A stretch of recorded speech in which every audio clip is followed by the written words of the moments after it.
we fell out of love like shooting stars. Hi guys, welcome back to my channel. So today I am doing a foundation review. So the foundation of choice is the Maybelline Dream Cushion Foundation. It reminds me a lot of the L'Oreal Lumi Cushion and Dior. If you're actually looking for a higher end cushion foundation, Dior just came out with a cushion foundation. This Maybelline Dream Cushion, it retails for $15.99 on Ulta and also on the Maybelline website. You probably could find this maybe a little cheaper at Walmart. I actually got mine on Amazon for $12.99. Cushion foundations seem to come with a bit less product, and I'm not quite sure why. Probably because the compact takes up so much space. But this has 0.51 ounces, which the standard ounce size for foundation is usually is 1 ounce. Okay, so I personally have I have dry skin. Sometimes it can be normal, but for the most part it is dry. I will link down in the description below a YouTuber that has normal oily combination skin. So if you have that skin type, then you can also see how it wears on her and what she thinks. Thank you so much for watching this, and if you're interested to see how this foundation wears, go ahead and keep watching. Okay, so I've already cleansed, prepped, and primed my face. I did use the Ole Henriksen Truth Serum. I've been using this for about a month, and I'll have to let you know what I think about it once I'm actually through with it.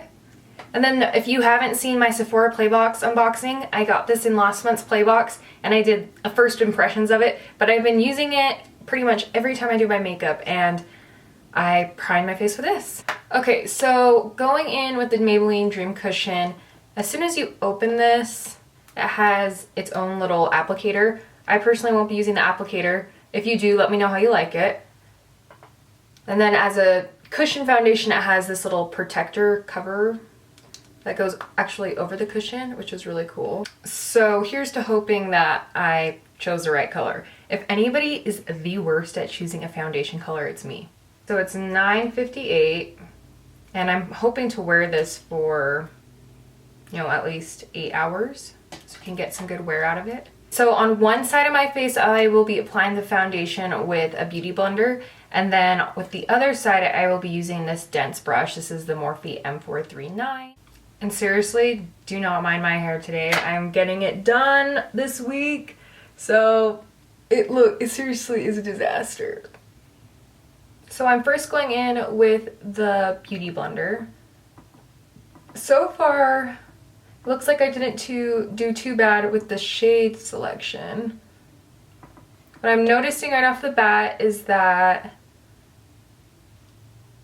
the sponge applies a more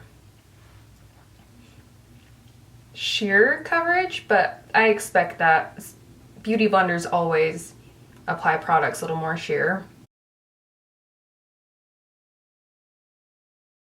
I see the luminous finish that they're describing.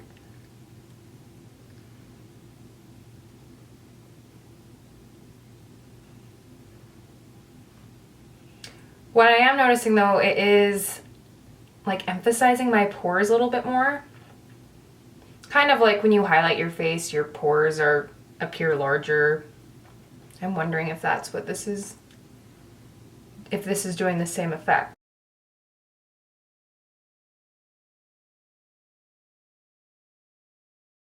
These compact foundations are just so much easier to work with as far as just dipping your brush in or sponge. It kind of saves you some time when you're getting ready. Okay, so with the brush, I'm kind of noticing that I'm getting the same coverage. It doesn't seem to be applying the product any more thick, and if it is, I can't really tell.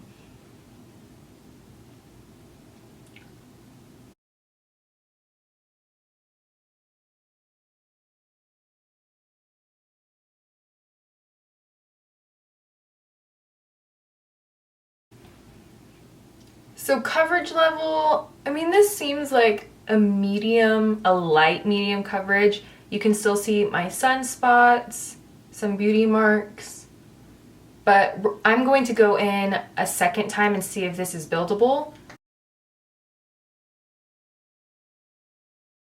it does seem to be building fine. So if you are looking for a more full coverage, semi-full coverage look, because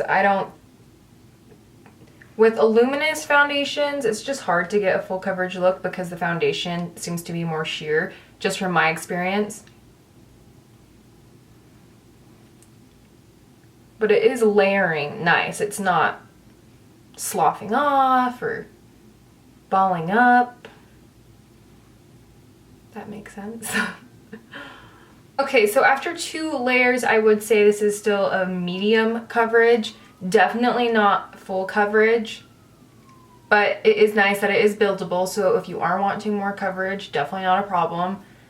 And I'm actually really impressed with the shade. I did 30 warm nude and I feel like it's pretty spot on. Then watch, I get in the sun and natural lighting and it's completely off.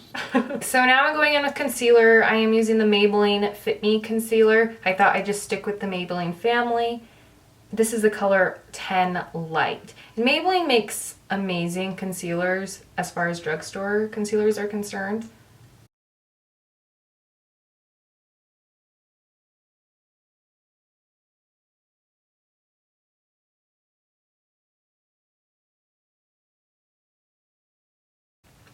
What I am noticing about this foundation though, you definitely have to set it with a powder. There's no way it is going to stay on my skin without being set.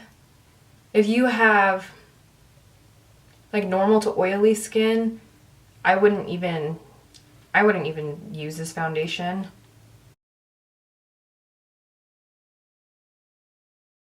Favorite way to blend concealer is obviously with the Beauty Blender. I feel like it gives the most natural look. But if I'm ever feeling too lazy to get the Beauty Blender wet, I know, then I will just blend it out with like a buffing brush. So with this concealer, you need to set it pretty much as soon as you blended it out. It's just what I've noticed. If not, it's going to be a creasy mess. It's definitely a thinner concealer. It's not like a thick full coverage. So I'm using the Laura Mercier translucent setting powder to set my under eyes, and I'm using this small setting brush from Real Techniques. I absolutely love this brush. It's very affordable as well. So as I was saying, the Maybelline Fit Me Concealer, it's lighter and it's a great dupe for the Urban Decay Naked Concealer. I feel like they both have a lot of water, a lot of hydration. Okay, so I'm just going to lightly set the rest of my face with the same Laura Mercier powder with this fluffy brush from Morphe M527.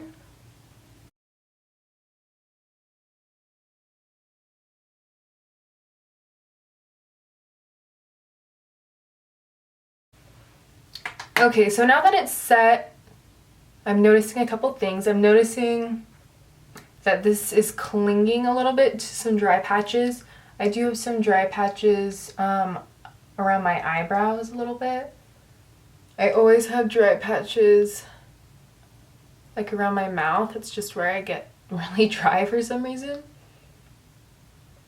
And just right off the bat, I'm also noticing that my forehead, I don't know if you guys can see, I might have my exposure too high, but the foundation has like settled into my fine lines a little bit. Those are just my first impressions. We'll see how it wears throughout the day. I do like how it looks overall. We'll see how I feel about it once I get all my makeup on. Okay, I'm back, and I even touched up my hair so I don't look like a crazy person. But I thought I'd let you know what I used real quick on my eyes. I used the Lorac Pro 2 palette, just a really light, I did a little shimmer on the inside and just something in the crease. For contour and bronzing, I used the Shade and Light palette. I absolutely love this palette. I've had it for over a year now, and I've hit pan in, gosh, I can't really see it. I've hit pan in just a couple colors, and I use this pretty much like several times a week. Love this palette. It's definitely something I'll buy again. And then for my highlight and blush, I use the Becca and Jaclyn Hill collaboration. And I love this palette as well. But anyway, so I will be checking in, let's see, it's now officially 10:39 a.m. So I'll be checking in a few hours to let you know how it's wearing. I didn't use a setting spray because I really wanted to see how this foundation does on its own just with the setting powder. I probably shouldn't have used a setting powder, but honestly, I don't know how anyone could wear it without. It would just honestly slide right off.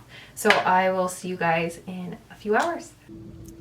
Hi guys, I am checking in. It's been, right now it's 3:30, so I've had the foundation on for about, that's 5.5 hours. I went to the grocery store, took a really long time, and it looks like the foundation is holding up okay. I am noticing some creasing, right? I crease here all the time, and so I like to check for that. It is rubbing off a little bit on my nose, but I was cuddling my son. So it's doing okay. It's doing pretty well.